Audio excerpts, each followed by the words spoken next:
I would like to prepare a letter to the minister, to the authorities, advising them that international accreditation takes the following criteria into consideration, and maybe it's about time that we develop our criteria so that they comply with international standards. Sir. Yeah, I very much appreciate what you said. In our standards, for instance, the strategies of highest importance. Is there a consistent strategy, as it is the case with your business school here? Is there a strategy concept that really is consistent? Second issue, which is also missing from what I just saw here, is content. Does it make sense? Are the ideas of the employers, the needs of the employers respected in the program? Is the program, as it is the case in this program here, is that linked to the research edge in the field?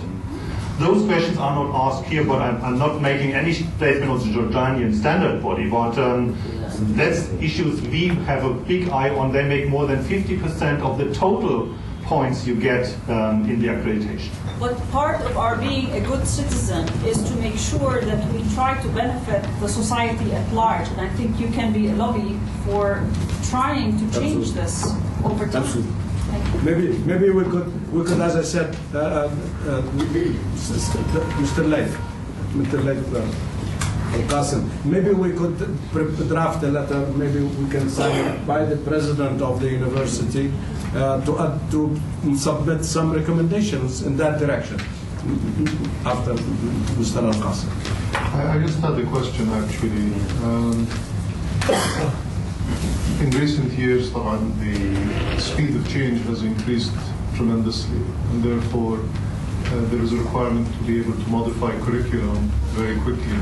My question to you is, in the accreditation, do you look only at static curriculum, or are you also looking at the ability to change curriculum? Mike. To answer that very briefly, in the re-accreditation procedure, the whole changes that took place since the first accreditation to the moment where the re-accreditation takes place is considered. So, for instance, if you have changed the curriculum, you have to justify all changes you have made within these years. And it has to be very clear that these changes have been done not to reduce cost, but to make the program better for the students. So it's a dynamic perspective and not a static perspective. Thank you.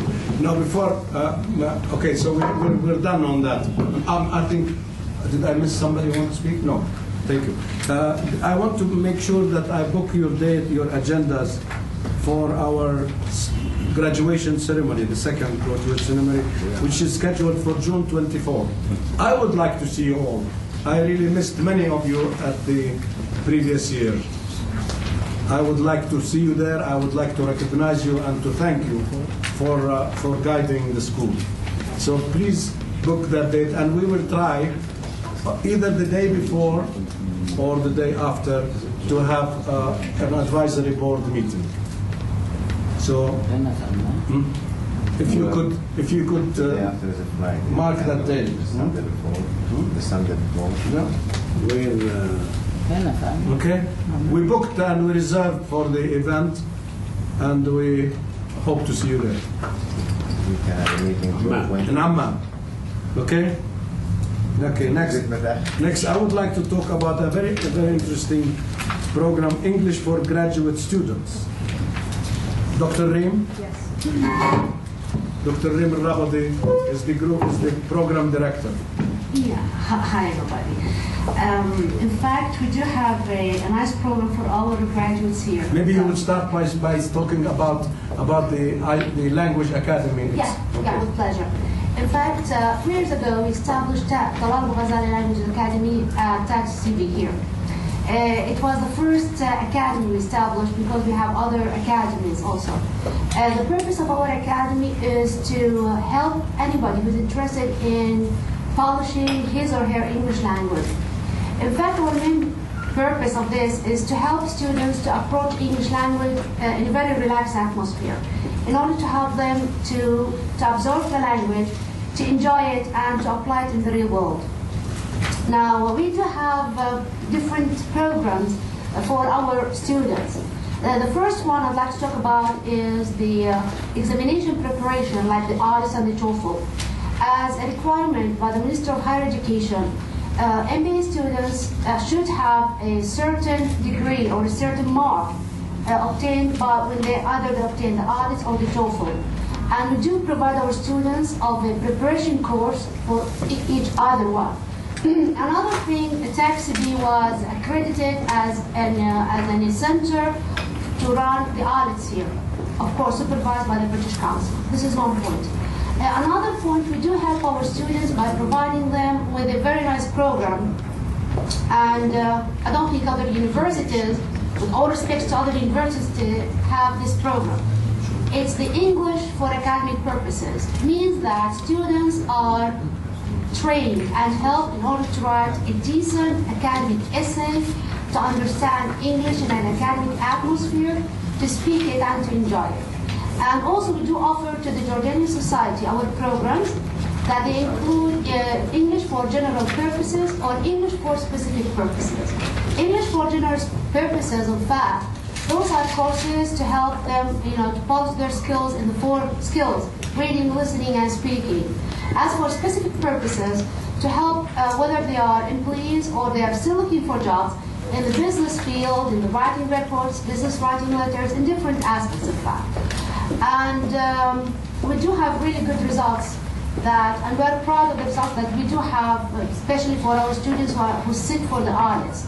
And what's the main concern is to let others enjoy what maybe they had a fear about before, especially it's English language, it's not, another subject. Also, Talal Abu-Ghazaleh College of Business was accredited as a testing center for ESOL exams, which is English for speakers of other languages, run by Cambridge. And I don't know, I think we're planning for something else. It's a plan to help teachers of English language to prepare themselves for Cambridge exams.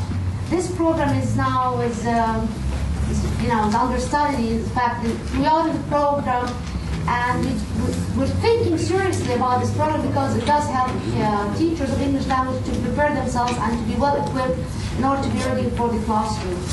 I think that's all. If you have any questions, you're most welcome to ask. Okay, thank you very much. Talal. Thank you.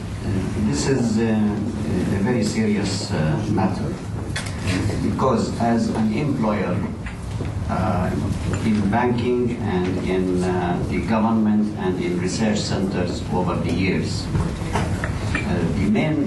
one of the main complaints and problems I had with graduates is that you have either a foreign educated graduate who cannot communicate in Arabic or a graduate of an Arab university who cannot communicate in English.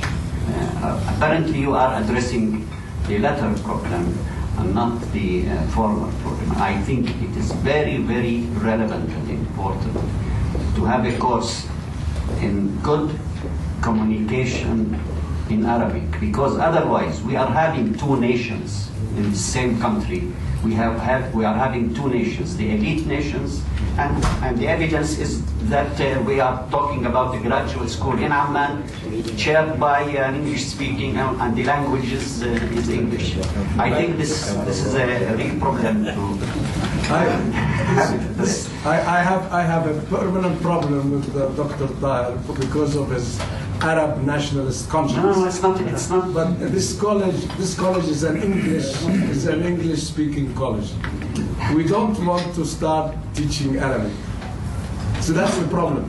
It's a question of and actually His Excellency the President Tahir al-Masri raised this issue at the last meeting.